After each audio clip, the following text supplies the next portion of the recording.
In multiple videos, I have pointed out that I am an Appalachian Trail section hiker. So far, I've talked plenty about what's happened to me on the AT. Now I'm going to talk about the physical training I've done in advance of all those hikes. One might assume I did that training because I was going to go section hiking, but that was not the case. Instead, I had been doing this kind of training before I knew what the AT even was. It's true, the training did help me on the AT, but it helped me before I ever thought about the AT. The training I am talking about is mostly, but not exclusively, just getting out and walking my tail off on a regular basis. We will take a detailed look at the extremely significant benefits of regular walking. I understand that plenty of people take on the AT and do just fine and say they did no training. I suppose one question is whether walking qualifies as training. If it doesn't qualify, then I didn't train either, but I happen to think I did. I know many people in their 20s and 30s have a high physical capability on the AT because I've seen plenty of them firsthand, and that's good news. Now comes the news that's not so good. For handsome and active young people and all the rest of us, the clock is running and it cannot be stopped.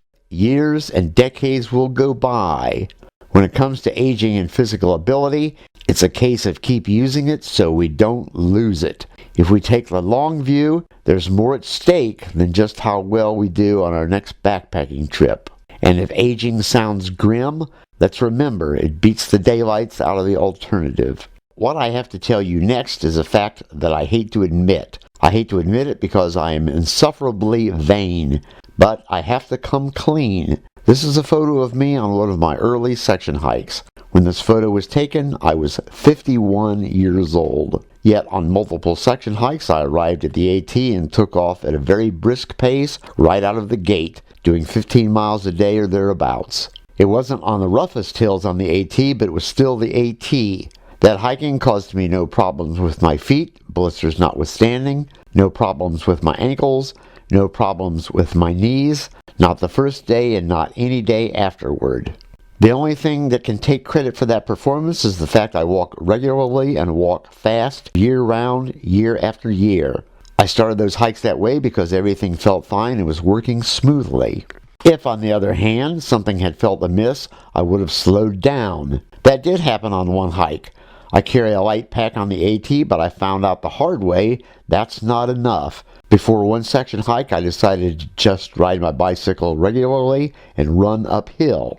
But when I got on the AT, my calf muscles got very sore very quickly. Without regular year-round hard walking, I am a mess on the AT. But let's leave hiking out of it for a minute and talk about something more important, our own health. 2,000 years ago, I've read, Hippocrates said walking is the best medicine. In the description are several links that support that idea even today. One of them is an Arthritis Foundation site that lists these benefits of regular walking. One advantage of walking is it helps us even if we only move at a moderate speed. We can start our walking avocation slowly and gently. If we can stay on our feet, there is very little risk of injury. The main point is to walk regularly. A long walk every day is nice if we can do it. The larger point is to walk whenever we can. If we can move fast uphill, and walk frequently, it will help us even more. If we maintain a year-round walking schedule, we will develop the ability to listen to what our body tells us. If something feels a little off in one foot or an ankle, we can slow down a little. If everything is feeling fine, we can give it the gas. If we have any muscle soreness the next day, which is common if we haven't been using the muscles much, we can skip the walks until we recover, and the odds of sore muscles are reduced the longer we stick with a walking regimen. If we are backpackers, it might be a good idea to take a close look at number 8 on the Arthritis Foundation list. Joint problems can plague both young and old. On the AT's hills and rocks, stresses to the knees are much higher than that found in many other more routine environments. Even young backpackers have been clobbered by knee problems on the AT. For others, knee problems worsen over time or as they get older.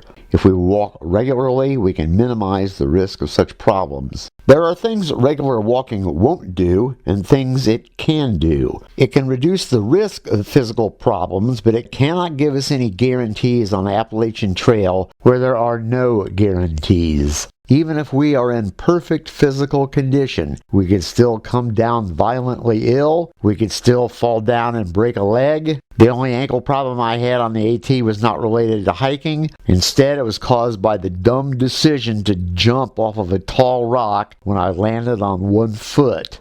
Another thing year-round walking cannot do is prevent us from getting tired on the AT. As I said in another video, if we want a place where we can walk ourselves into a state of exhaustion, the AT will be our dream come true. But what year-round walking can do is increase the odds that the next day we can jump out of our sleeping bag feeling fine and ready to do it again. If we walk regularly year-round, we still will find ourselves moving faster and faster the longer we keep walking on the AT. But what year-round walking can do is decrease the odds we will have the kind of physical problems I talked about earlier, especially at the beginning of our hike. Another thing that can help keep us fit is skipping the elevator and using the stairs. I've repeatedly mentioned the bad car wreck that screwed up my leg and required surgery. The day before that accident, I could run up 3 flights of stairs 2 steps at a time. While I would walk when the opportunity arose, wherever it might be, I averaged only 1 dedicated fast walk a week,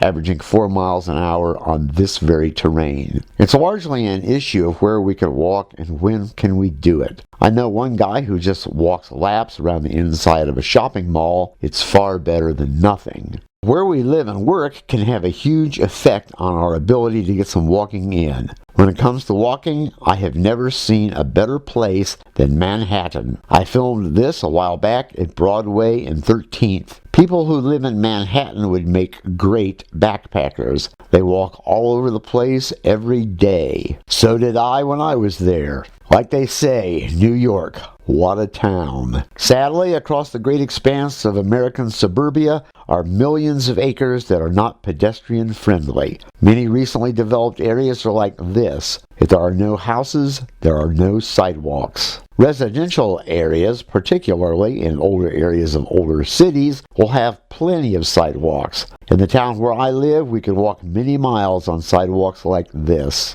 For a number of years, many municipalities took pains to construct cycling and walking paths like this one. But these paths are expensive and cost thousands of dollars a mile to build. When the recession hit, the city where I live stopped work on these paths.